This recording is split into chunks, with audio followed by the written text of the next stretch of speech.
So it's a beautiful evening. Sun is beginning to set here on this gorgeous Saturday, November 21st, 2020. I wasn't even really planning on making a video today, but I had a few minutes this evening and I thought I would check in with everybody. First off, I want to thank everybody for supporting this channel. I want to thank everybody for the incredible letters, the support. I want to thank everybody for coming over to my Patreon channel. I'm going to try my best to upload a brand new Patreon video tomorrow, so make sure you check that out. But I want to thank everybody out there who's supporting this channel and keep me in their prayers, because I'm praying for all of you, and I could not do this without all of you. But as I sit out here in this beautiful evening, we haven't even had a winter yet. We're heading into late November now, and 85 degrees out today. Incredible. But I want to talk about a few things. One of them is I got a message from a friend of mine a couple days ago who works in the health industry. And he had told me that he's had multiple people now ask him for money, that people in his industry, associates that he works with, are coming to him asking him if they can borrow money. And he says he doesn't even know these people very well. And you know, is this just another sign of the times of what's happening? Has anybody out there had the same thing happen? If you had a coworker or an associate come up to you and ask you for financial help, are we going to see more of this? Very interesting topic, and it's very interesting to think about if people now are going to coworkers and associates asking for money. Are things getting that bad? An article that's been floating around all over the news today: grocery store closures in New Mexico, specifically southeast New Mexico. They are reporting half-mile lines in New Mexico at the grocery stores. So we're seeing more closures. This means it's going to be harder to get food. This means more food shortages. This means more people getting laid off. And this means that it's going to be more trouble for the average American to feed his or her family. And what does this all mean? More food shortages, more grocery stores closing. Of course, it's because of the infection, but it's amazing. With the flip of a switch, you can be shut off. Flip of a switch, a grocery store can be closed. Now you can't get food. And we're seeing limited stores now in parts of New Mexico, and even in my area, people talking about seeing the shelves running very, very lean. And, you know, what does this mean for elderly people and older people that, you know, don't have the ability to wait in lines 2 and 3 and 4 hours, or waiting in lines of cars, hundreds of cars, half mile? You know, is that 1,000 cars, 500 cars? A half a mile long car line. If you're an elderly person, this really makes it difficult, especially for you. But look, heed this as a warning. Something is no doubt happening. Something is coming. We should all have food preparations by now. We should all have water preparations right now. If you don't, you're so far behind.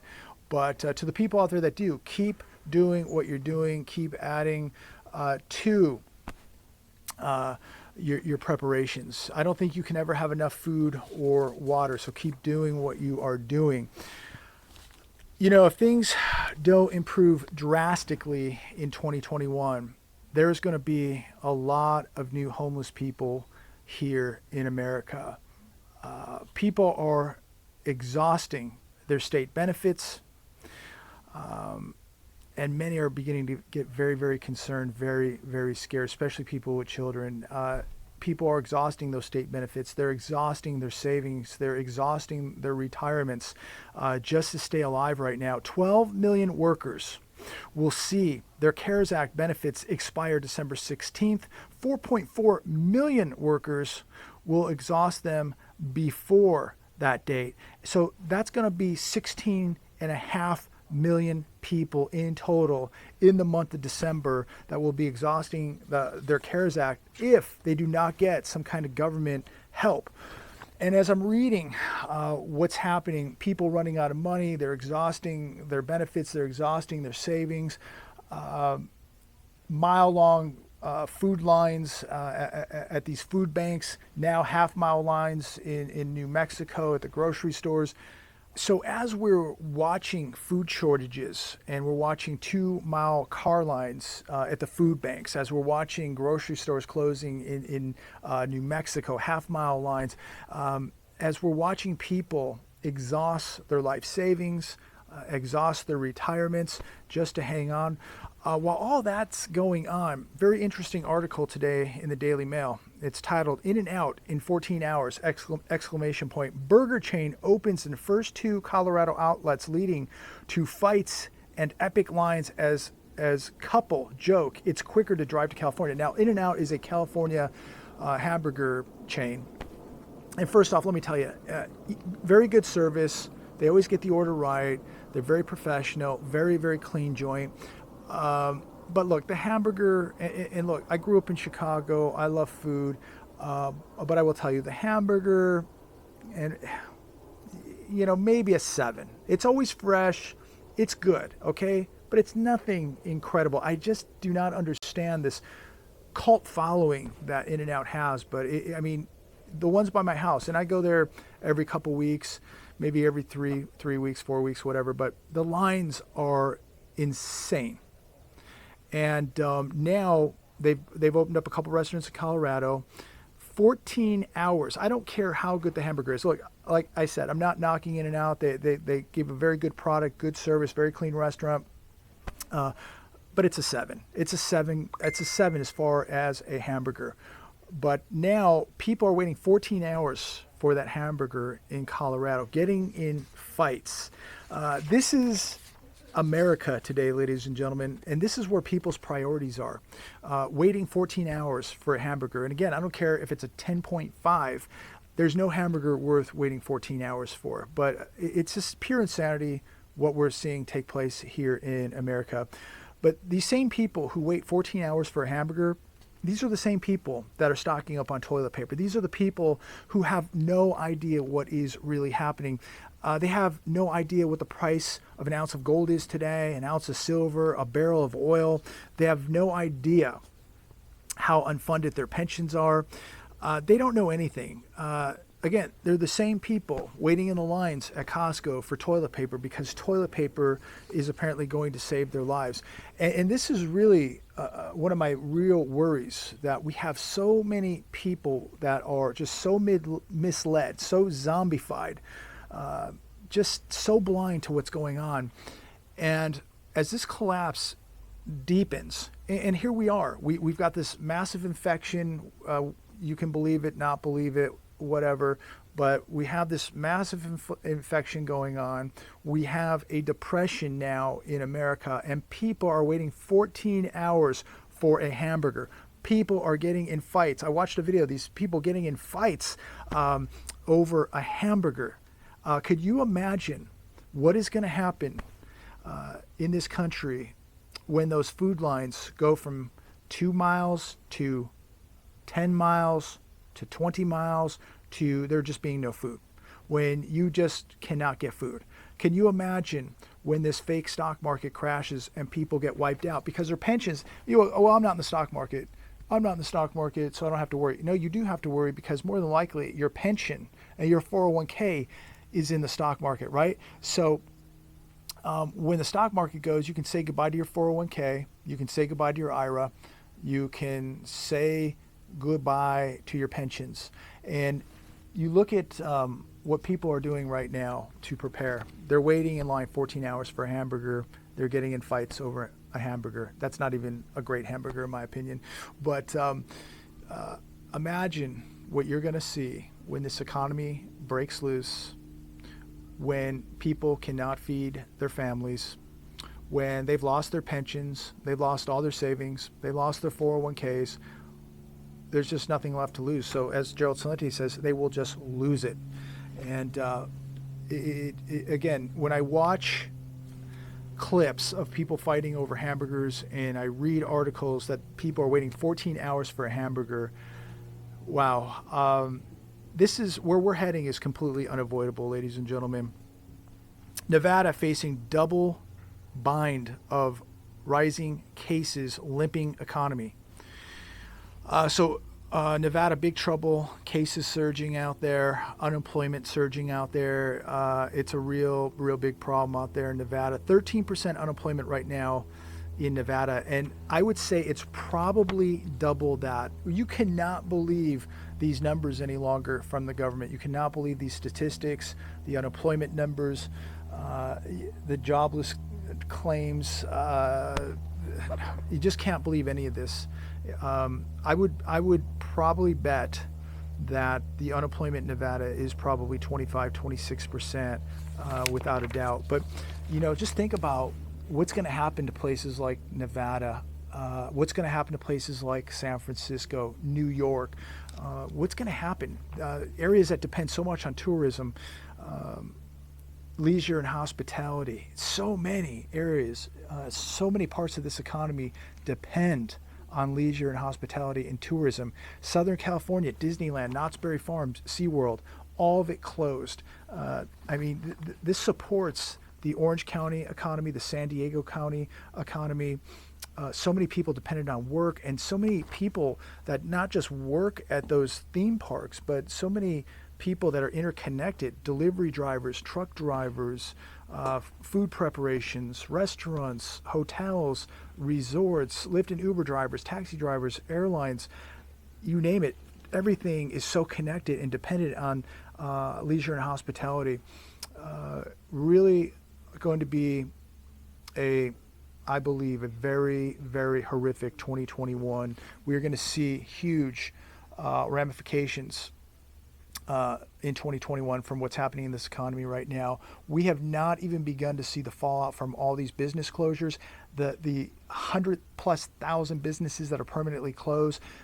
Millions of people are not going to have a job to return to.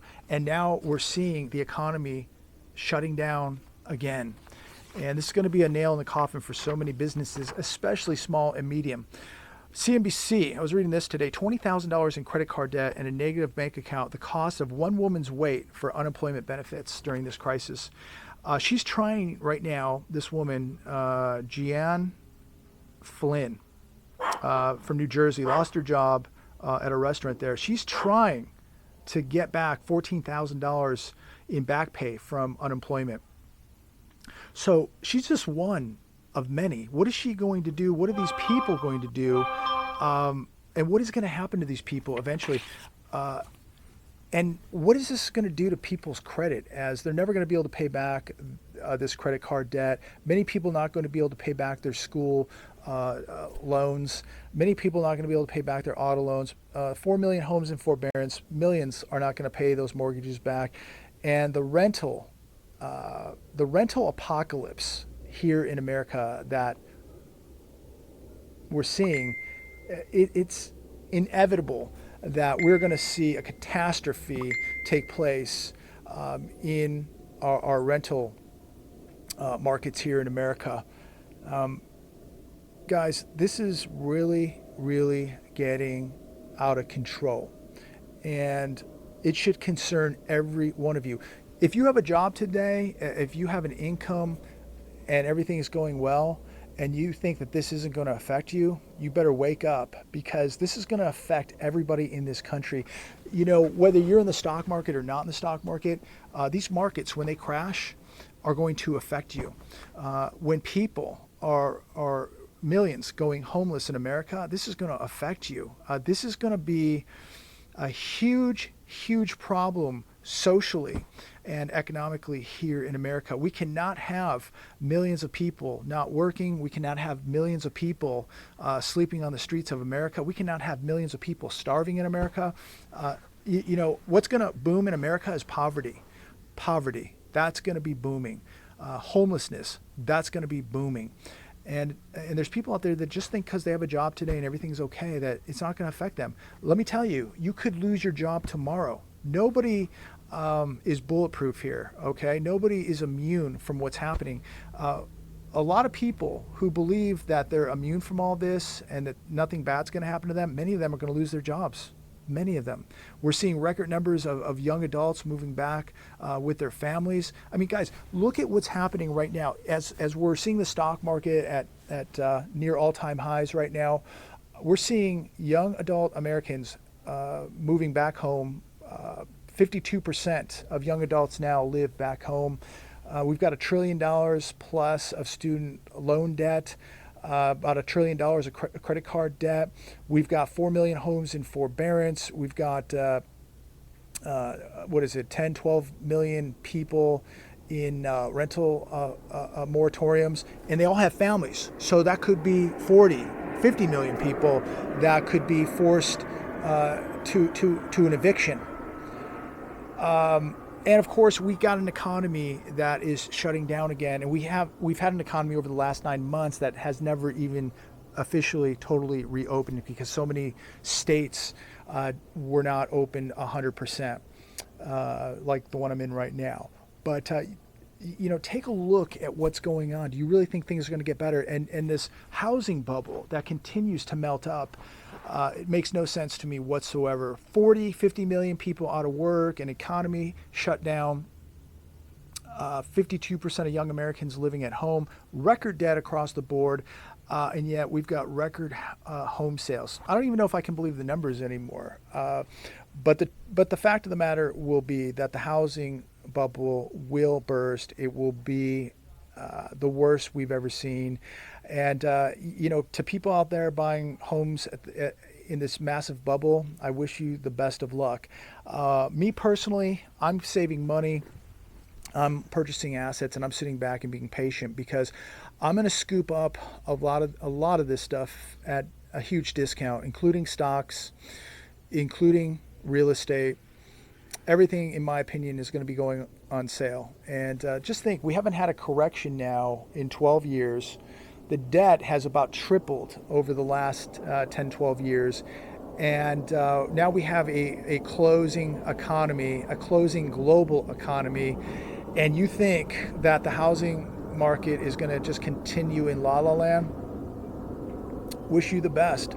But I think I'm going to get a really, really good sale. I think I'm going to get a really, really good deal on a nice property, probably in Texas or Arizona. But I think I'm going to get a really nice deal. And I think for the people out there who are being very patient and really paying attention to these markets, you're sitting on the sidelines waiting because the sales are coming, no doubt.